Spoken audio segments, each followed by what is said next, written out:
Reading Representing Reality, Issues and Concepts in Documentary by Bill Nichols, published by Indiana University Press, 2010.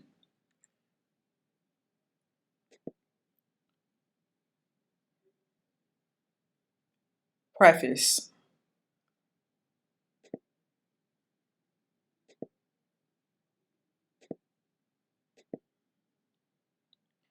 The pleasure and appeal of documentary film lies in its ability to make us see timely issues in need of attention, literally.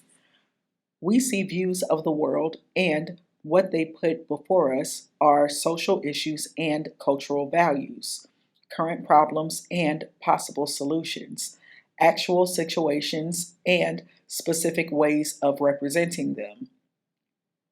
The linkage between documentary and the historical world is the most distinctive feature of this tradition. Utilizing the capacities of sound, recording, and cinematography to reproduce the physical appearance of things, documentary film contributes to the formation of popular memory. It proposes perspectives on and interpretations of historic issues, processes, and events. Representing Reality examines the styles, strategies, and structures of documentary film. It does not offer a general survey of documentary film history so much as a conceptual overview of the form itself. What qualities of cinema underpin it? What institutional structures sustain it? What rhetorical operations inform it? What interpretive perspectives encompass it? How these questions arrange themselves into recurrent patterns and preoccupations will be the central focus. A comparable work does not yet exist in the field of documentary film, although there are many such works for fiction film. I have drawn heavily from the work done on narrative rhetoric and realism and on ideology, power, and knowledge as it applies to documentary film. Remarkably, the last wave of single author books on documentary film occurred 15 years ago. Films made since the early 1970s address new issues and adopt new approaches in form. Observational styles of filmmaking no longer dominate. Interview-based histories, reflexive, experimental, and personal documentaries, often with strong elements of narrative structure, have established themselves as viable subgenres. New topics and issues such as the women's movement, gay and lesbian rights, the environment, ethnicity, race, class, and nationality, multinational corporations, AIDS, homelessness, and conflicts in Central America, Southern Africa, and the Middle East are the subject of numerous documentaries and special television reports. The documentary representation of these issues deserve critical attention as well.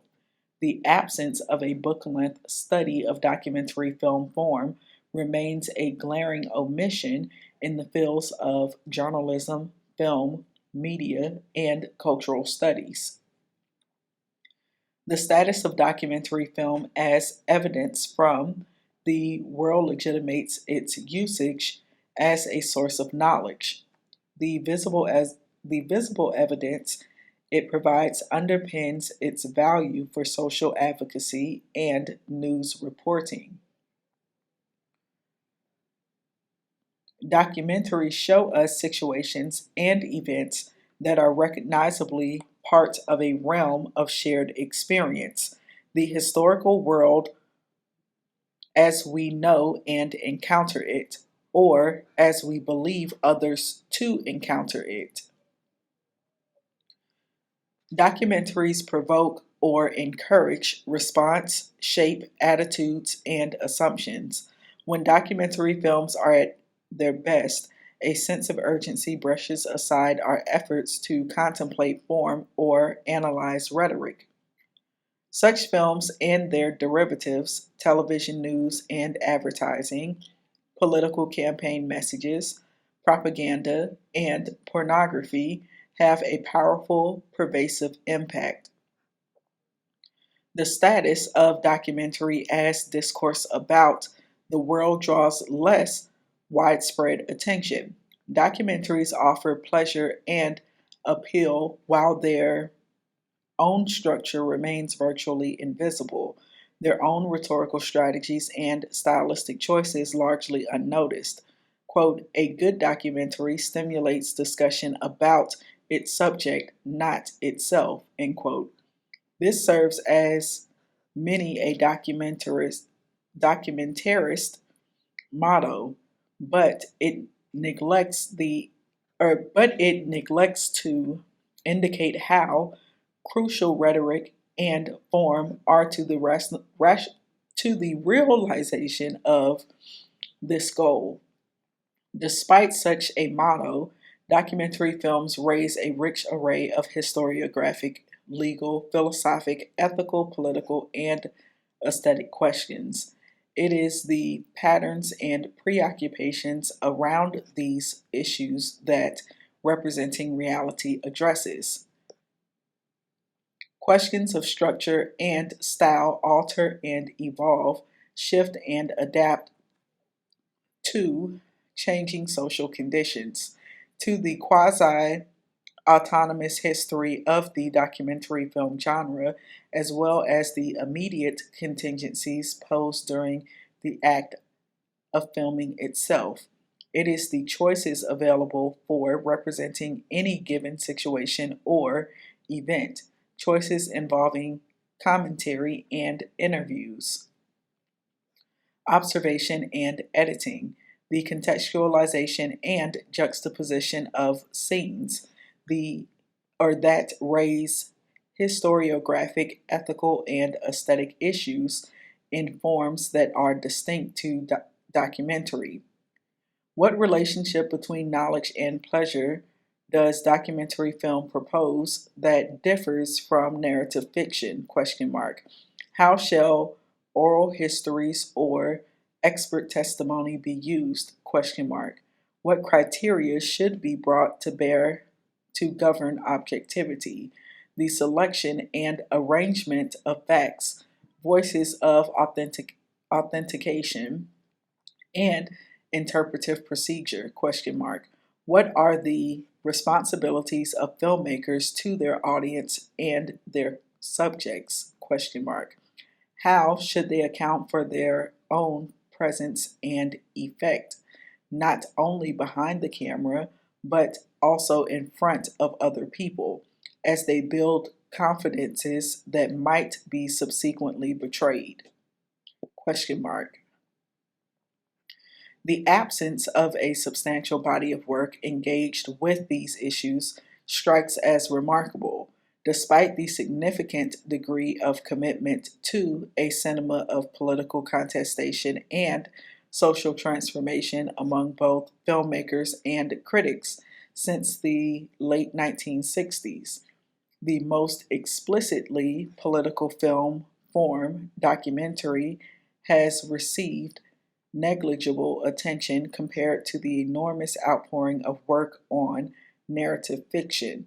The rise of academic film studies within the context of literature and the humanities rather than sociology and the social sciences has considerable bearing, but so does the popular disposition to associate movies with feature fiction films and to associate feature fiction with questions of art, entertainment, and its effects. A moment in Robert Aldrich's The Legend of Lila, The Legend of Lila Clare, when the producer played by Ernest Borgnine rails against a reference to the, quote, films, end quote, he has made captures this disposition perfectly. Quote, films, exclamation point, films, exclamation point. Whatever the hell happened to movies, exclamation point, question mark. Remember, I make movies, not films, exclamation point. This leaves the study of contemporary documentary film something of a terra incognita in film criticism, especially in conceptual or theoretical terms. Several have helped begin charting this terrain in recent articles and anthologies. Among them, Julianne Burton, Stuart Cunningham, E. Ann Kaplan, Julia Lesage, Eileen McGarry, David McDougall, Peter Morris, Joyce Nelson, Michael Renav, Alan Rosenthal, Jay Ruby, Vivian Sobchak, Tom Waugh, and Brian Winston. Far too often, we assume that documentary is simply a disguised fiction, a form of narrative, like written histories that makes special claims for its authority by minimizing its fictive aspects. All too frequently, the categories and criteria adopted for narrative film analysis are assumed to be readily transferable to documentary, with perhaps some minor adjustments. The pathologies of scopophilia, voyeurism, fetishism, narcissism, etc., may not organize the representation of women quite so relentlessly as in the work of Hitchcock. But the camera's gaze can still be treated as gendered and fully implicated in questions of desire as well as control. Little, though, has been done to spell out how this might be so, or in what ways a documentary gaze may raise questions quite distinct from those of a fictional one. For this reason, representing reality does not go as far as I'll read it back. For this reason, representing reality does not go as far as I originally planned in discussing specific films, in examining the full range of issues taken up by recent, more reflexive documentaries, in comparing and contrasting documentary work from different countries and regions of the globe, or in tracing the development of particular filmmakers' styles, techniques, or rhetorical strategies. What loomed as more urgent and fundamental was gaining purchase on documentary filmmaking as a distinct form of cinema, or the movies with problems and pleasures of its own. Terms and tools of analysis did not rely readily at hand. Truth, reality, verite, categorical, rhetorical, abstract, and associational formal systems, the last four come from an introductory film textbook, Bordwell and Thompson's Film Art. Such terms raise as many problems as they solve. The impulse to pursue the path toward a theory of documentary film practice is frequently cut off at the knees by the reflex reaction that documentary is a fiction like any other. It's just more ashamed of the company it keeps and tries to hide it, or that documentary is a genre like any other, and we have all the concepts needed to categorize, analyze, historicize, or contextualize it. Even though the concept of film genre itself remains ill defined, a major goal of this book is to suggest that truisms such as these mask as much as they reveal, that differences, if not distinctions, from fictional narrative are as crucial to documentary as to the experimental film tradition, and that we may have quite a long way to go before these differences can be put in the form of comprehensive, coherent propositions with sufficient explanatory power to leave the inquiring mind content. Such propositions would form the basis for a documentary film theory. And my hope is that this book helps formulate at least some of them, as well as some of the terms and concepts needed for analyzing individual documentary films. Representing reality, then, could be called an attempt to establish a theory of documentary film.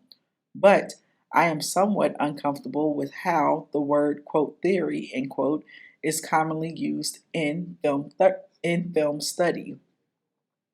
Representing reality is not the importation of a previously existing body of theoretical, often non-falsifiable concepts, priorities, and procedures, which are then applied to film. This exercise serves to demonstrate, one, the power of the pre-existing theory. It can tell us things about cinema. Two, the validity of the application. The analysis conforms to the guiding presuppositions of the theory. And three, the theoretical credentials of the author, the ability to mobilize and apply a pre-existing theory, promotes one to the ranks of cinematic theoretician. This somewhat tautological exercise has become the standard form of film theory today. Its time has passed. The early application of semiotics, structuralism, post-structuralism, contemporary Marxist theory, psychoanalysis, deconstruction, formalism, phenomenology, and feminist theory had great value, it provided an enormous arsenal of interpretive tools and conceptual models. It galvanized an entire generation of film scholars. It opened up new levels of formal complexity in cinema and helped us better understand film in social, sexual, and political terms. It made theory an indispensable part of the film study enterprise, but it has also tended to lump films together under the rubric of pervasive, quote, effects, end quote, or to treat specific works as symptomatic examples of larger issues. These applications have had an enormous impact, but they have not contributed quite as much to a film theory as we might wish. They have not significantly increased the number of concepts available to critics and filmmakers alike beyond what we had in the early 1960s. And many areas or issues, documentary but also experimental, cross-cultural representations versus the old chestnut of, quote, national cinema, end quote, viewer response and historical analysis stand neglected or under-theorized. Psychoanalysis, for example, though a boon to feminist film theory and criticism, has proven generally unhelpful in addressing issues of historical placement and questions posed by women of color. Semiotics has not contributed useful tools for exploring cross cultural representations or viewer response. For these reasons, my goal is not to import a theory and show that it will work for documentary. By aiming at those aspects of documentary pertinent to the strength and example and emphasis of the theory, but neither is it to coin interpretive tools. Concepts like modes of documentary production, typologies of interview forms, and indexical anchorage, or three axes of bodily representation, in a theoretical vacuum. Documentary film theory should be capable of addressing the full range of documentary film practice, the entire structure and all the elements of a given work, both recent and antecedent films and the relation between them. It may as narrative theory has concentrate on certain pertinent features or symptomatic conditions, but if it can only address instances where the gaze, the fetish, or problems of expository closure come to the fore, documentary theory will be incomplete. Explicit argument on behalf of a set of overreaching propositions that are extensiveness. They cover the subject of study, possibly more, but not less, internal consistency, including not only logical consistency, but also categories and discussions that have analytic value and explanatory power, historical awareness, and a clear sense of purpose make a theory more than a critical method, which can be put into practice without formulating the underlying theoretical propositions. Few works of film study are theoretical in this sense. Of course, I am loath to withdraw this book from nomination to the ranks of theory just because it does not do what many works of film theory do. The perception that one is, quote, doing theory, end quote, has considerable symbolic and perhaps even economic exchange value in the academic marketplace. Ironically, it seems to carry inverse exchange value in the larger market of the general reading public and non academic reviewing.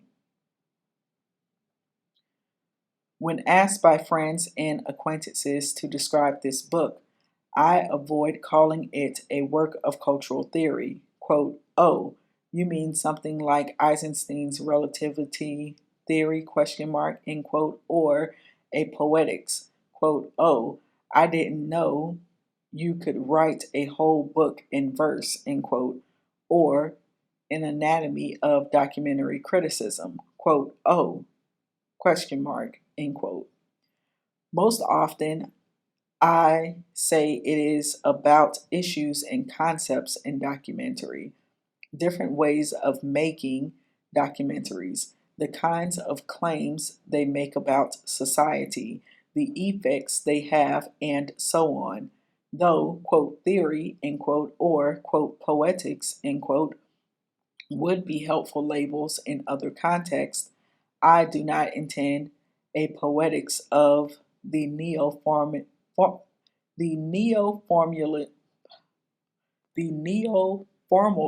sort, nor a theory that remains out of reach or unhelpful to filmmakers and non-specialists in film theory as it is conventionally practiced.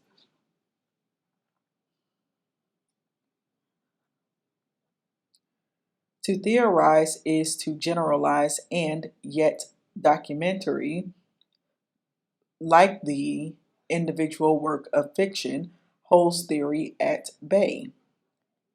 We cannot generalize about, quote, all documentary, end quote, and say anything that is not subject to modification, subversion, or overthrow in a given text.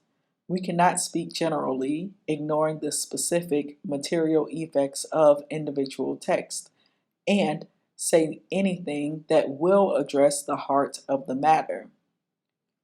Film in general, and film documentary in particular, does not even have that convenient level of abstraction available to spoken and written language, where words, quote, hope, end quote, umbrella, end quote, garden, end quote, leave the provision of a specific referent to the imagination.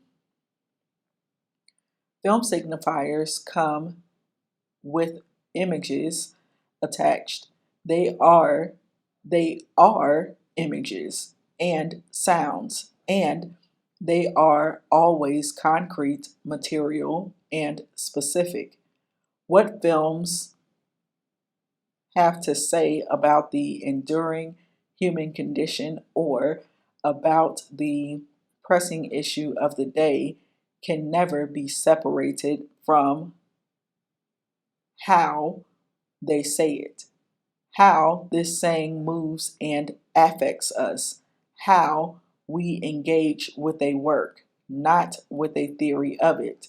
Most contemporary theory is quite deficient in addressing this level of affect, though not its ideological or symptomatic effects. Representing reality deals with meanings and values, interpretations and purposes, not simply with signs and systems. That material practices like documentary film production and consumption are self perpetuating domains caught up in the very webs of signification. They also address may disqualify them as objects of scientific study in the Popperian sense or Popperian sense, where we formulate falsifiable hypotheses about external processes. But it hardly spares us from their affective consequences, the value we uphold, the meanings we assign, the interpretations we offer, and the purposes we pursue have consequences. They make things happen. Being aware of underlying presuppositions, being unable to formulate them in theoretical terms makes little difference to their efficacy. In this book, Be Theory, it is so in the sense of, if this book be theory, it is so in the sense of seeking to make more conscious and explicit what documentary is and does. It is not an attempt to subsume all documentary films to governing rules, laws, or formulas. It is not an attempt to corral all individual films as examples of what they, quote, merely, end quote, embody, nor an attempt to prescribe what ought to be done or proscribe what ought not. It is an attempt to locate and identify the ways and means by which specific films have an effect and to propose categories, concepts, and issues that help us see how they do so more clearly. Films do not answer to theory. Films do not answer to theory, but theory must answer to film.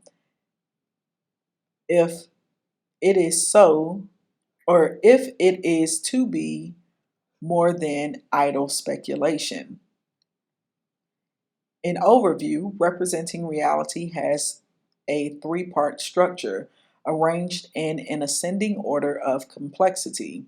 Each chapter establishes some of the concepts and terms that should prove useful for more advanced work.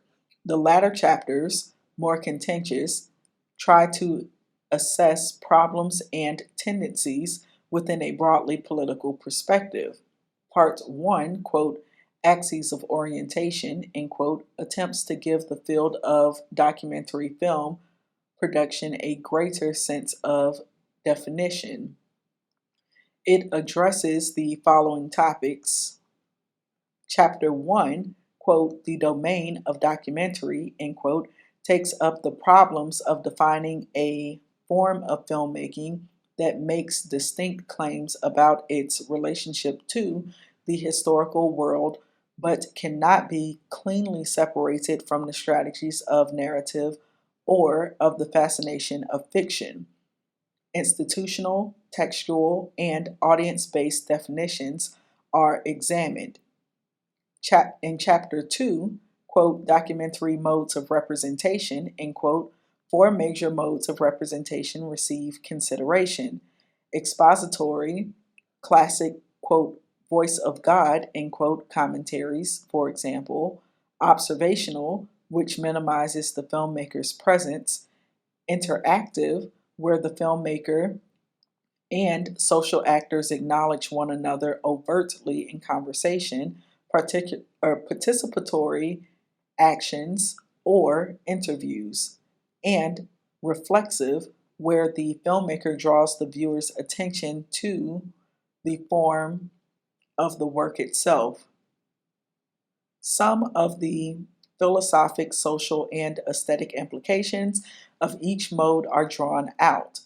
Chapter 3, quote, Axiographics, Ethical Space in Documentary Film, end quote, examines how each of these modes of representation establishes a different set of ethical challenges and constraints. The representation of social actors involves the use of people rather than professional actors whose lives may be permanently altered by the process. The filmmaker's presence or feigned absence carries significant implications.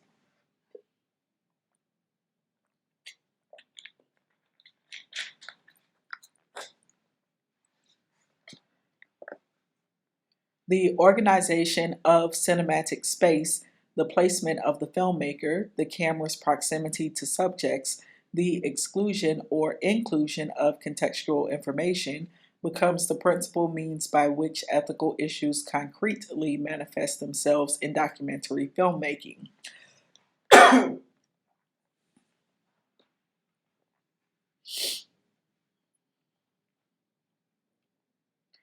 Historical place becomes ethical space. Specific films such as Model, Streetwise, Hotel Terminus, The Life and Times of Klaus Barbie, Showa, First Contact, and Numero Deux provide source material for this exploration of the politics and ethics of documentary filmmaking.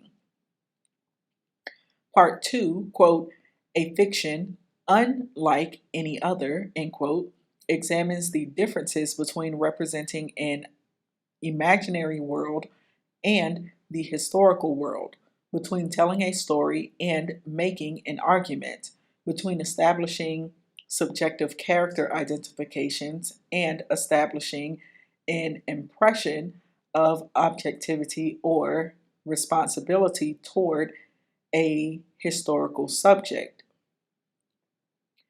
The extended nature of Part 2 is due in large part to the ambivalent, closely intertwined relationships between documentary and fiction, narrative, and exposition, and the lack of previous study of them. Formal strategies overlap, but their context and implications often differ significantly. Part 3, quote, documentary representation and the historical world, end quote, carries the discussion into more affective and propositionally complex realms of investigation. Can documentary film continue to operate under the banner of liberal humanism, particularly in its ethnographic manifestations? Question mark. How does the documentary representation of the body respond to the fundamental question of, quote, what to do with people, question mark, end quote. These are the two questions most central to this final section. Chapter 7, quote, pornography, ethnography, and the discourse of power, end quote, based on a co-authored article as described in the acknowledgments, ask how representations of the strange and exotic support specific forms of desire, pleasure, and knowledge. The function of distance, the organization of space as an index of power, and the clinical gaze, the camera's view as stand-in for an institutional purview, epitomize the parallels between the two social practices, pornography and ethnography. The chapter summarizes recurring themes of ethics, politics, style, rhetoric, representation, and the body as they figure in contemporary Western discourse, re-examining the prevailing modes of documentary representation in light of challenges and alternatives to the Western tradition evidenced by such films as Raul Ruiz's Of Great Events and Ordinary People, Mary Lou Millet's Unfinished Diary, Tasuku Tamasaki's Patriamanda, and Trin Minh Ha's Surname Viet Given Name Nam.